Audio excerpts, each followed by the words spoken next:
Hello, fifth graders. Here is a short review on some of the problems that may be on your test tomorrow. So let's take a look at a few problems. Let's review what would 6/7 look like as a decimal. In order to convert 6/7 into a decimal, I have to actually divide, right? We remember that this fraction line literally means divided by. So what I'm actually solving here is 6 divided by 7. Now, 7 can't go into 6, right? This is under a whole number, the less than a whole. So I'm going to need to add in my decimal place and then put my decimal place up top in my answer and add a 0. And then I'm going to go ahead and solve the problem like we've learned to do. I add zeros and continue solving. Now when I'm solving this problem, let's pretend that I was asked to solve it to the 2 decimal place. If I'm asked to solve it to the 2 decimal place, remember that I actually want to go to the 3 decimal place or the thousandths place and then estimate my answer. So 7 goes into 57 times, and I'm going to stop there because I want to go to the 2 decimal place. And if I solve this, I'll keep going on and on and on. So I'm going to stop here, and then I'm going to estimate this to the 2 decimal place, which would be 0.86. Because the 7 is above a 5, I'm going to round it up and change my 5 to a 6. So this is approximately 0.86. Okay, let's try another one. Let's take a look at one of those fill-in-the-blank problems. 62 times a number equals 0.062. Now let's take a look at my first factor here. 62 means I have a decimal place right after the 2 there. That's a whole number. And I need my decimal place to move over 1, 2, 3 spaces in order for it to look like my product or my answer here. So if I want my decimal place to move to the left 3 places, and I need my number to get smaller through multiplication, it means I must be multiplying by a decimal. That's the only way I'm going to be multiplying a whole number, because I started with 62, remember? It's the only way I'm going to be multiplying a whole number like 62 and then ending with a smaller number. It has to be getting multiplied by a decimal. So I need my decimal place, like I said, to move over 1, 2, 3, which means that I'm going to be multiplying this times 0.01, because if I'm multiplying by the thousandths place, that's how my decimal place will go over 3 spots. So 62 times 0.001 equals 0.062.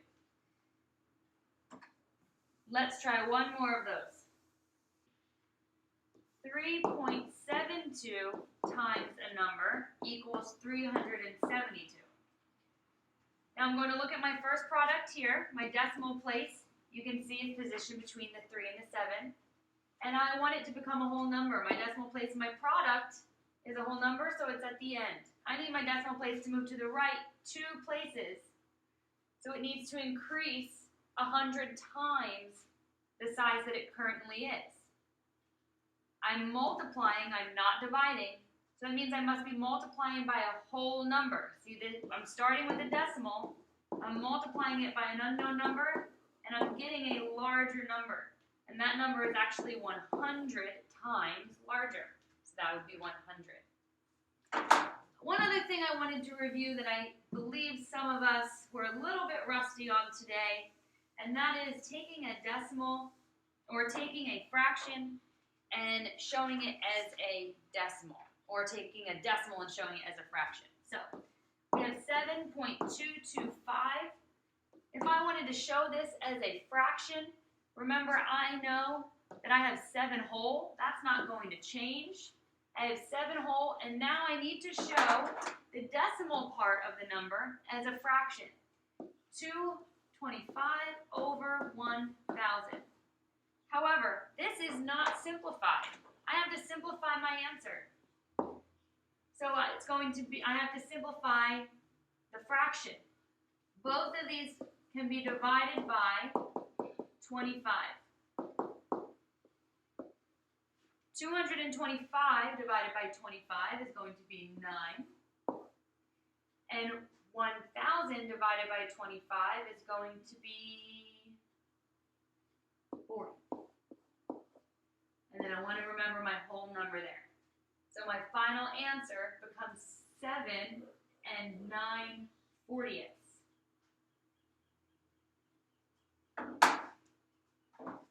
Okay, let's do a quick review of multiplying decimals and dividing decimals. If I'm multiplying 0.39 times 6.7, I have to set it up like this in order to solve. And then, remember, I don't carry down a decimal point just yet. I begin to solve. I have to remember my placeholder. I always use an X, but you may use a 0. Remember, I like to use the X because then I know I've held that place. I know that I haven't forgotten.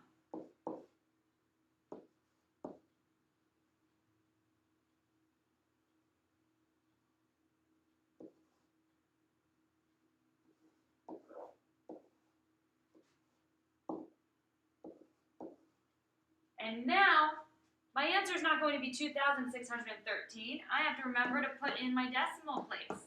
So I have to count out the decimal place in my problem, and then I'm going to have 3 total decimal places.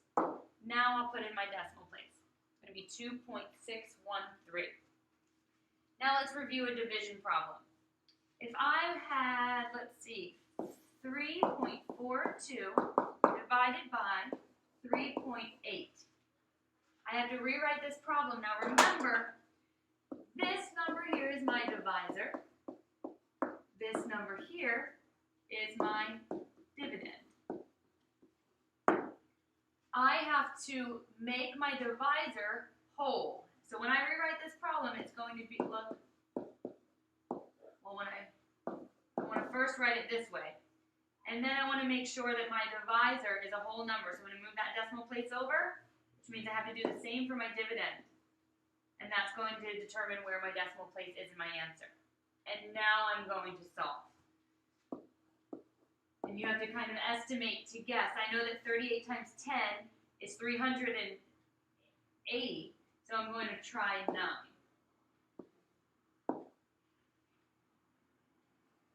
And it comes out exactly 342. So my answer is going to be 0.9. But remember, we have to move those decimal places over and make sure that you're turning this problem that's set up without the table, that you're changing it into long division the correct way.